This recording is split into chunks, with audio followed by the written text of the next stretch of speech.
Hey, what's up, guys? This is Benny Ricciardi with rotocurve.com, and I'm here with our DraftKings MLB Benny's Bats edition for Tuesday, May 31st. Now that the holiday weekend's over, we got a 15-game slate today, 12 of them going off tonight after 7 o'clock. So those are the 12 games we're going to concentrate on. What we like to do here in the Benny's Bat section is we look at each pitcher that's on the mound, figure out what their weakness is, and then try to figure out which bat's profile to do the best against them. So let's start right at the top with the Boston and Baltimore game. Kevin Gausman is pitching for Baltimore here. The last 3 years, he's been a reverse splits guy, meaning that right-handed bats have a higher average against them and more home runs. I still would use a guy like David Ortiz, though, because he's just that good against right-handed pitching. 433 WOBA, 348 ISO since the start of 2015. And he's 6 for 13 lifetime with 3 doubles and 2 home runs against Gausman. So those are some really solid numbers that he's been able to put up. Also like Dustin Pedroia a little bit here at second base. 356 WOBA, 156 ISO, 4 of 11 lifetime against Gausman. We know Gausman struggles with the right-handed bats, so Pedroia makes a lot of sense to use here. And so does Xander Bogaerts, who's been absolutely on fire to start this season. 5 of 14 lifetime against Gausman, hitting well over 300 right now, scoring runs, getting RBIs, getting on base. From that 3-hole in this pretty solid stacked Boston order, really like Xander Bogaerts as well. On the other side of this game, we got Eduardo Rodriguez making his first start of the season. This guy was actually pretty good in 2015. He's a left-handed pitcher, young kid prospect that the Red Sox have. I think he's going to be all right here today. I don't know how deep into the game he's going to pitch, considering it's his first start. We might only get 5 or 6 innings out of him. The one guy that I want to have some exposure to on the other side is Mark Trumbo, because he's been hitting left-handed pitching very well this year. He has a 364 WOBA and a monstrous 280 ISO score since the start of 2015. Definitely has a lot of home run power, especially at home in Camden Yards. You know, you can look at some of the other right-handed bats like a Machado or an Adam Jones. I don't know how good Rodriguez is going to be, considering that this is the first start we've seen him so far in 2016. You know, he was a solid pitcher last year, not somebody that I wanted to pick on. He had some really good games. He also had a couple blow-up games as well. So, like I said, I'm not really sure how to go here. Trumbo's the one guy that I do like a lot, but I could see some of these other right-handed bats sneaking in and, having a decent game here as well. Next game we're going to talk about, we got Washington going up against Philly. Aaron Nola is on the mound for Philly. Left-handed bats have been the way to go after him, but he's actually been pretty tough on both left and right-handed bats. It's not like lefties are killing him. And there's a good chance that Bryce Harper might not be in the lineup here. So if you have no Harper, you're really only talking about Daniel Murphy as the only left-handed bat in that lineup. Murphy would be the guy who I really like and stands out. You know, hitting behind Harper, he's always up with guys on. He's hitting over 380, I think, is his batting average this year. This year alone, he's got a WOBA of over 440 against right-handed pitching. So definitely somebody you have to consider. The only other left-handed bat up towards the top of the order, if Harper's not in there, is going to be Ben Revere. And he's been pretty solid. It's a revenge game for him against Philly. I could see him getting on base, having a couple base hits. Probably not a lot of upside, but could be somebody that makes a decent play in a cash game as well if you're looking for left-handed bats to go against Nola. Nola's a pretty good pitcher, though. He's been really solid this year. High strikeout numbers, hasn't been getting knocked around. So I don't know if I really want to pick on him all too much today. But if I did, the left-handed bats would be the way to go. On the other side of this game, we got Joe Ross, another guy, very tough on right-handed bats. Left-handed bats do tend to hit him a little bit. Gave up a 279 average to him last year. Has given up a 295 average to him so far this year. He had a 3-hitter against Philadelphia in their first meeting a little bit earlier in the season. So he does have some success against this lineup this year. Not a lot of left-handed bats that you're really afraid of. Odubel Herrera up there at the top of the order has been a hits machine. Can steal a base for you, score some runs. 359 WOBA, 138 ISO. So not a bad idea there. Freddie Galvis been hitting in the 2-hole lately, switch hitting shortstop, very cheap. So he's somebody else that you might want to look at. And then Ryan Howard as the big left-handed bat that they have there. Don't really love Howard, but again, if you're looking to go after Ross, you really want left-handed bats. You don't want to mess around with any of the righties here. Next game we can talk about, New York Yankees at the Toronto Blue Jays. CC Sabathia on the mound for the Yankees. He's been much better in 2016, but right-handed bats are still hitting him a lot harder than lefties are. His batting average against lefties is around 200. Batting average against righties is 250. Last year, right-handers hit over 300 against him, so righty's definitely the way you want to go. It's a tough lineup for him to try to navigate here. You got guys like Donaldson, 382 WOBA, 258 ISO. Joey Batista, 389 WOBA, 292 ISO against lefties. Encarnacion, 376, 268. Those three guys up at the top of the order absolutely smash left-handed pitching. So I think all three of them are in play. You can look at a guy like Russ Martin. He's had a couple big games in the last week. I think he's put up 30 fantasy points on DraftKings twice in the last 7 games. So that kind of upside is the upside that can win a tournament for you. You also have a guy like Devon Travis, the second baseman who just came back. He's still really, really cheap. This guy's a pretty solid bat. Depends where they hit him in the lineup as well. Probably shying away from the lefties like Smoke and and Saunders today. But the right-handed bats, I think, are in play against CC. On the other side of this game, we got another lefty in J.A. Happ. Right-handed bats have a big average and home run numbers against them. There aren't a lot on the Yankees. I mean, you can look at a guy like A-Rod back from the DL, 382 WOBA, 280 ISO against left-handed pitching since the start of last season. Carlos Beltran's actually done okay against Happ, 9 of 30 lifetime with 3 home runs. Starlin Castro's actually hit him pretty well, too. 6 of 17 with a home run as well. Castro's a guy that I kind of like here as a right-handed bat.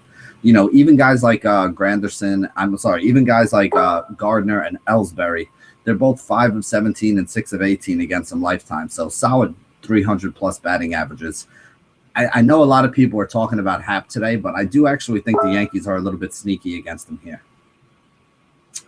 Next game, we're going to talk about Chicago White Sox against the New York Mets. Steven Matz on the mound for the Mets. Right-handed bats has been the way to go after him, but they're not even hitting all that great against him. He's been pretty lights out since struggling in his first start of the season. Has a couple 30-point, I think he has 3 30-plus point fantasy games in his last 4 here. So he's pitching about as well as anybody else that we have in the league right now at the moment.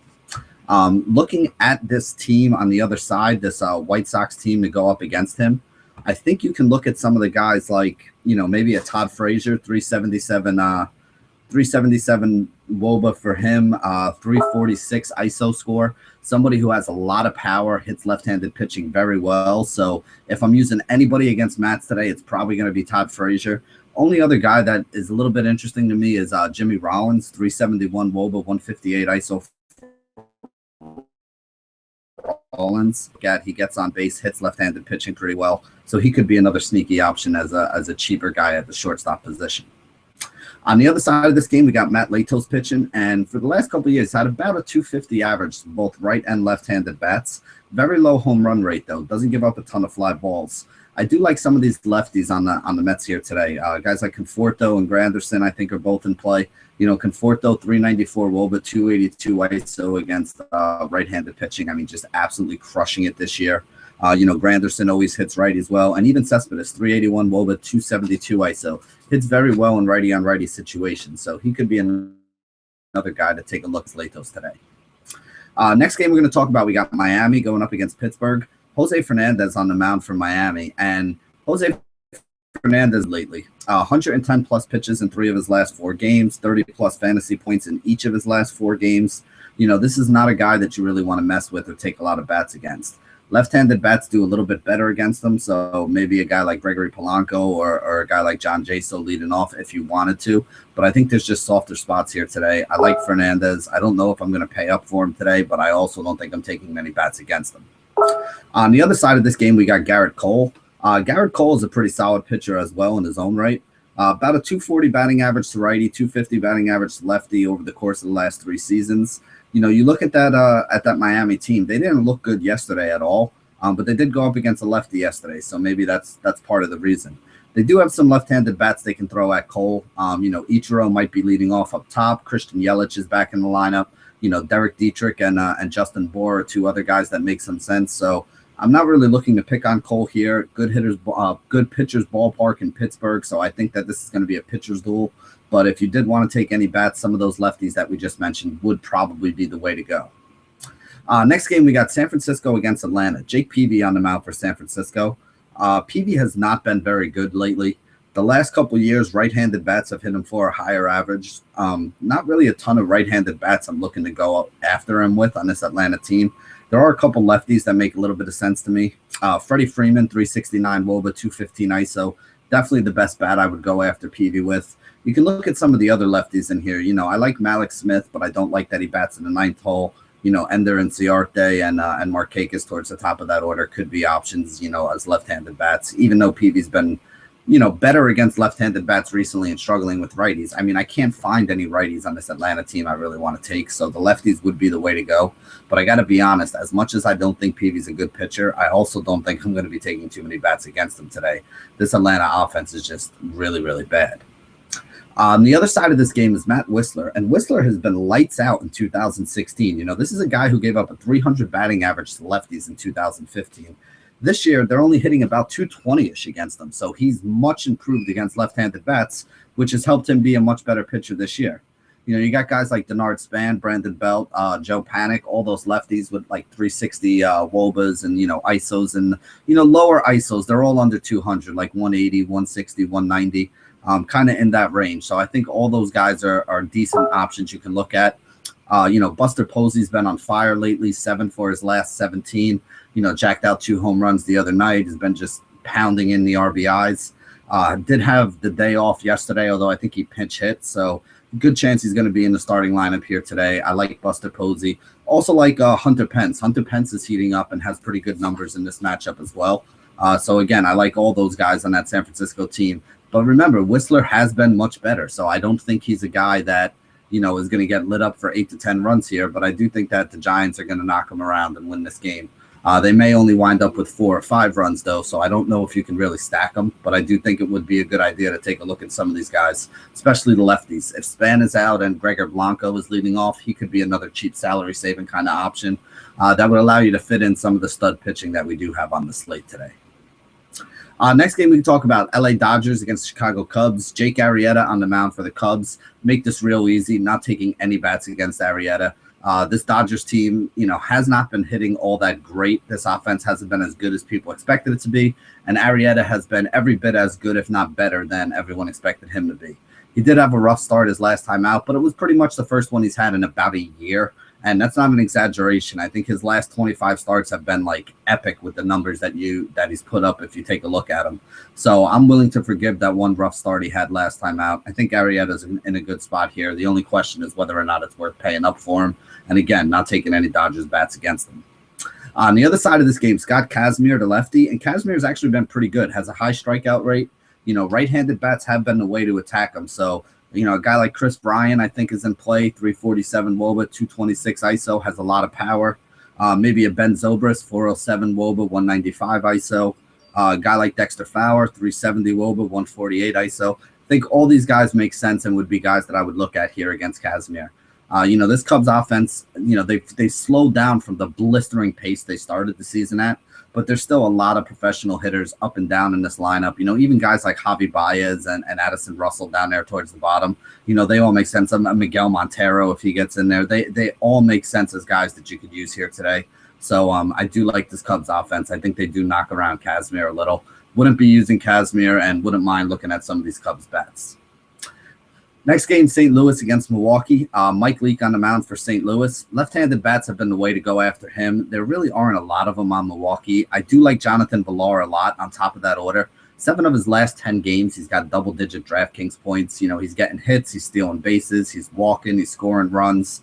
Does he have a ton of upside? I don't think he's going to be a guy that's going to get us 20, 30 fantasy points often unless he has multiple stolen bases. But again, if a guy's going to get you double-digit fantasy points in 7 out of 10 games, that's the kind of consistency we like for our cash games.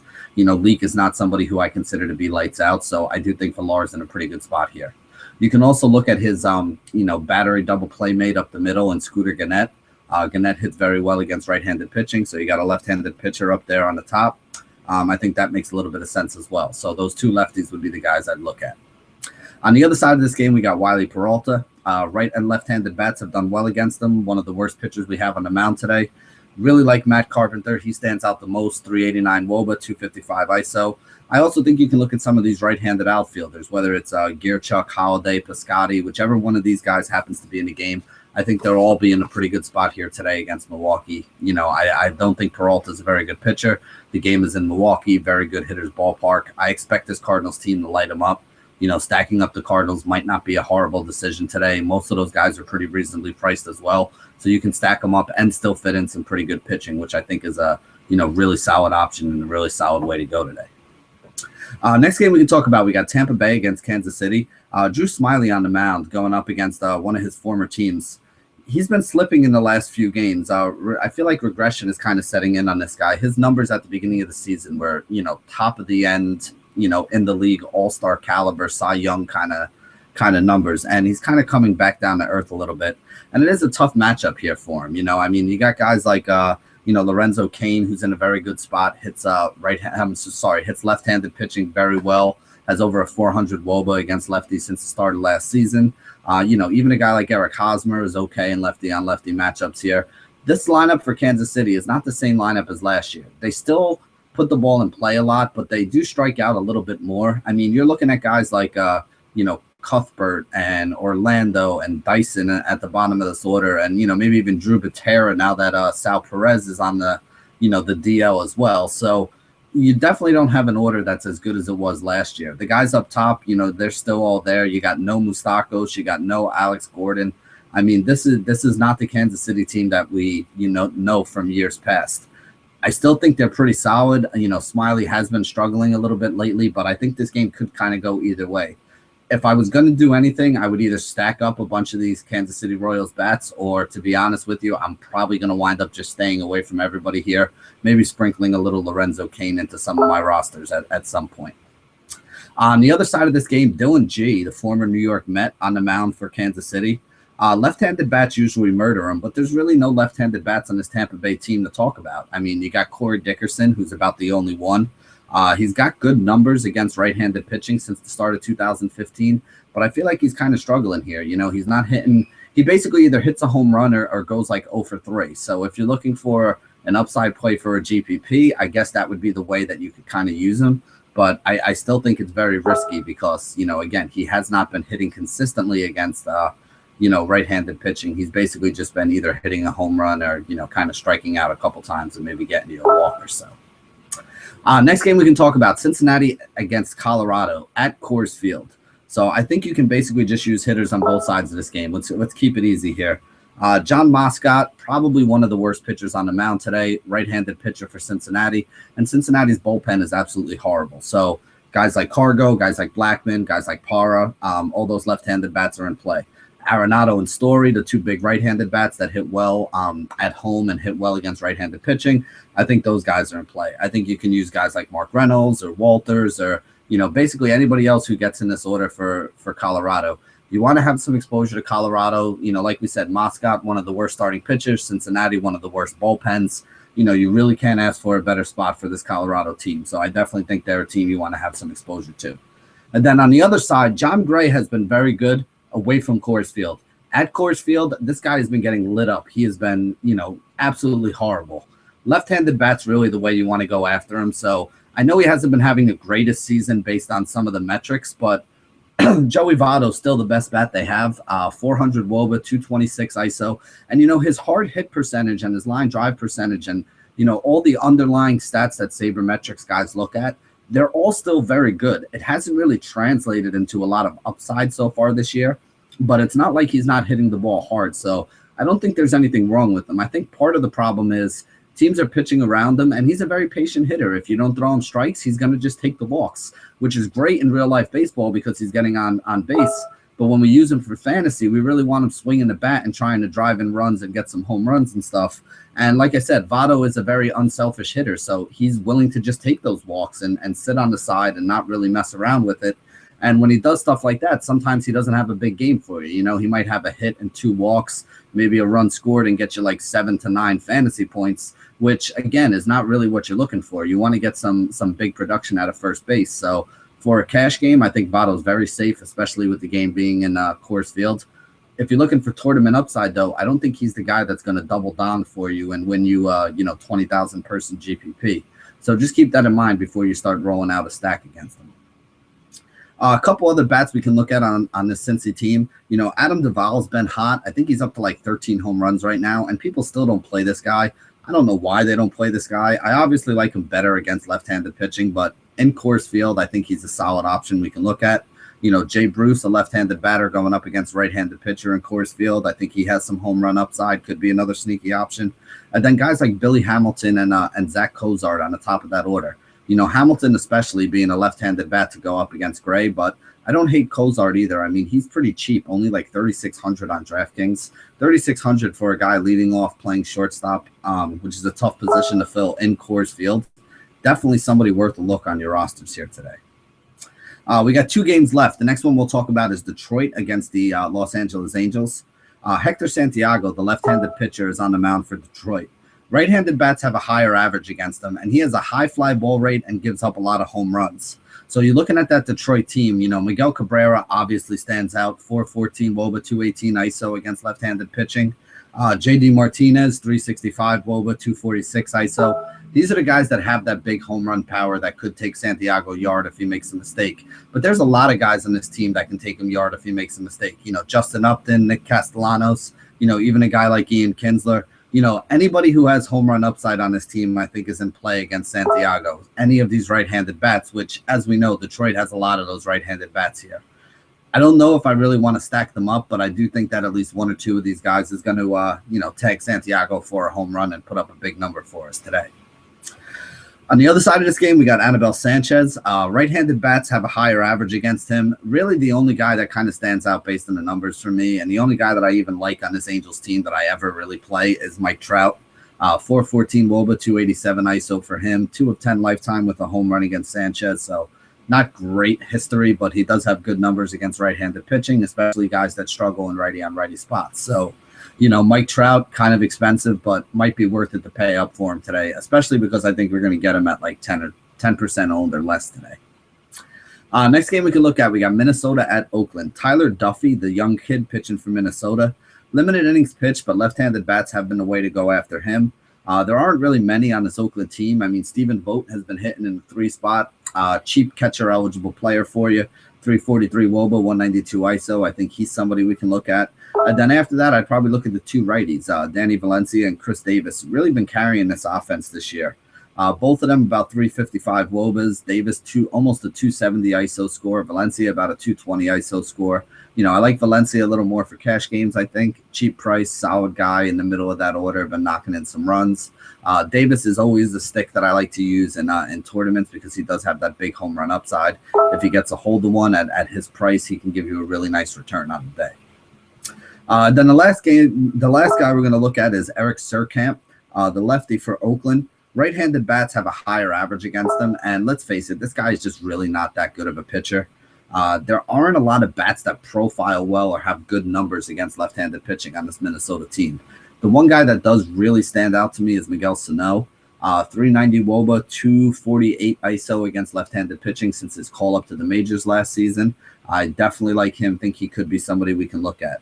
You can also take a look at guys like Byung-Ho Park, maybe an Eduardo Nunez or a Trevor Plouffe. Those 4 guys that we just mentioned should be somewhere in the 2, 3, 4, 5 spot in that order.